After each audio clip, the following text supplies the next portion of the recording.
Royal author and biographer Robert Jobson in his 2006 book William's Princess has been brought this new to light, when Queen Elizabeth reportedly blew up into a total frenzy the moment Prince Charles' household showcased their delight over rumors of her abdication.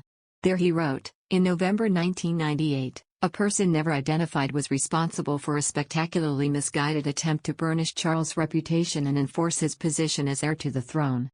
It led instead to the queensire necessitating an embarrassing climb down on the part of her eldest son. The Queen was appalled to read that a St. James's Palace aide had asserted that Charles would be privately delighted if his mother were to abdicate. If true, this was a delight the prince would have been better keeping to himself. But the source of the information was a supporter of Charles who no doubt genuinely believed himself to be speaking in the Prince of Wales' best interest. This was an act of treachery as far as the Queen was concerned.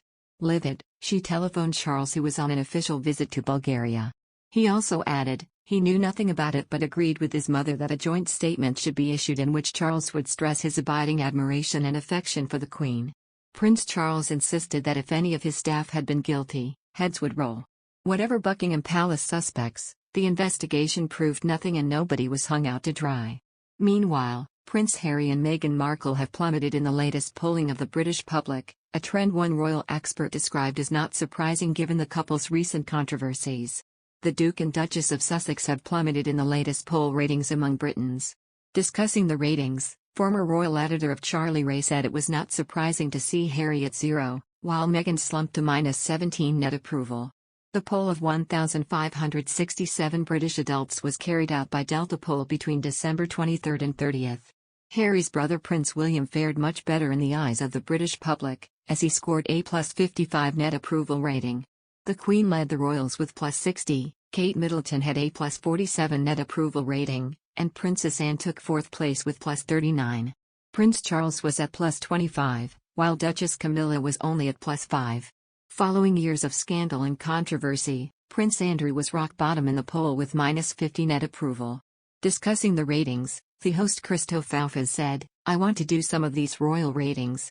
The Queen is on +60, William and Kate are on +55 and +47 respectively, so really good ratings. Even Princess Anne is on +39. I love Princess Anne because she just gets her head down and gets on with it, really hard-working. Interestingly, Harry and Meghan are on 0 and -17 respectively. Not a surprise. But Charles is only on 25, and Camilla is only on 5. Charles is behind Anne, Kate, William and the Queen, and yet he is the heir to the throne. Is that a cause for concern?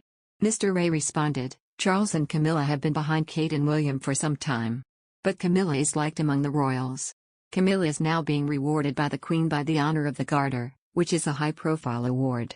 She has become a very important part of the top echelon of the royal family. Royal biographer Omid Scobie, author of Finding Freedom, weighed in on the royal siblings' relationship after Megxit. Prince William has not been able to come to terms with Prince Harry's exit from their family. I don't just mean physical distance across the Atlantic, but they are not talking that much. Prince William and Prince Harry reunited at Prince Philip's funeral in April. They were also together at the unveiling of their mom Princess Diana's statue in August. According to Scobie, they are still not in regular communication and remain on different paths. I think that William has certainly become someone who is really living his life for the crown, for the institution. Harry has really sort of gone completely in the opposite direction, Scobie added.